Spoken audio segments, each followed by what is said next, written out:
So let's talk about what happens when a company's huge ambitions completely outrun its ability to actually deliver.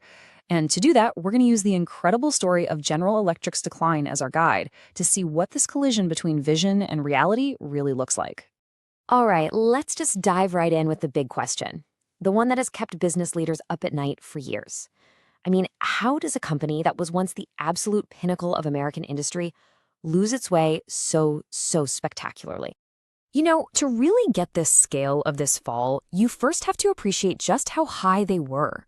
For most of its history, GE wasn't just a company. It was an untouchable titan, the literal benchmark for corporate success and innovation. And this number, wow, over $400 billion. That's the staggering amount of shareholder value that just evaporated during its decline.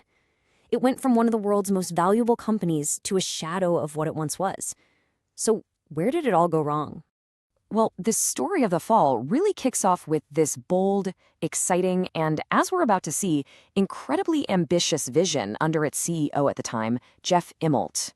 The plan was nothing short of completely reinventing GE, a 125-year-old industrial giant, for the digital age. The core of this idea was something they called the industrial internet. The goal was to pivot GE from just making big machines, we're talking jet engines, power turbines, to connecting all those machines with data and software, creating a whole new revolutionary business model. And sitting at the very heart of this massive dream was an equally massive investment in a brand new software platform.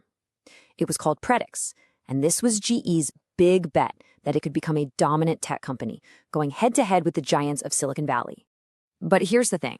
As the vision got bigger and shinier, so did this huge gap between that ambition and the company's ability to actually pull it off. This is exactly where the dream started to show some really serious cracks. Now, this slide just lays it all out so clearly. On one side, you have the vision, becoming a top digital industrial company. But in reality, they totally underestimated the competition from actual established tech firms. The vision was this groundbreaking platform, Predix. The reality, it was an unproven idea that customers were really slow to adopt. And while the leadership was pushing this huge, top-down change, the rest of the organization just wasn't aligned to make it happen. So, what happens when a strategy this disconnected from reality meets the cold, hard gravity of the business world? Well, the consequences, as you can probably guess, were severe. And, the results were absolutely devastating. GE got hit with massive financial write-downs, its stock value just plummeted, and investors completely lost faith. It all led to the forced breakup of this historic company into smaller, separate businesses. Okay, so here's the crucial point. This isn't just a GE story. Not at all. This pattern, this misalignment between a grand vision and the actual ability to execute, it's a theme we see happen over and over again in the corporate world. Think about Target's disastrous expansion into Canada.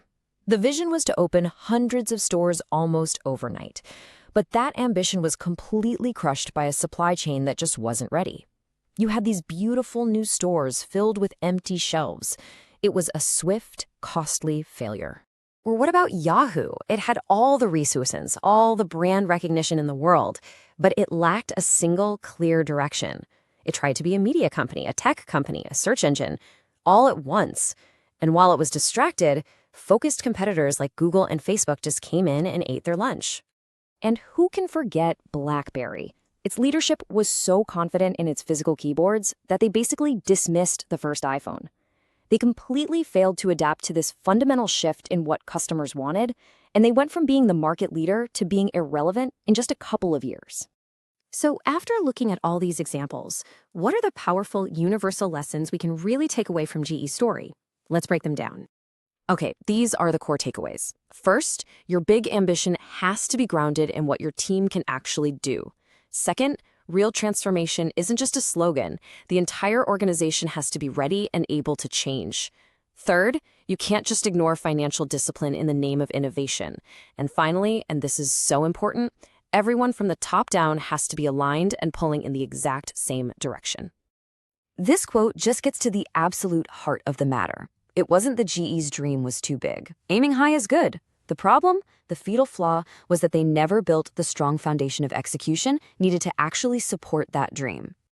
And that leaves us with a final thought, something to really chew on in our own work. Whether it's in a big project, your team's goals, or your whole company's strategy, it is so worth asking, where is the gap between our vision and our reality? And maybe more importantly, what are we doing to close it?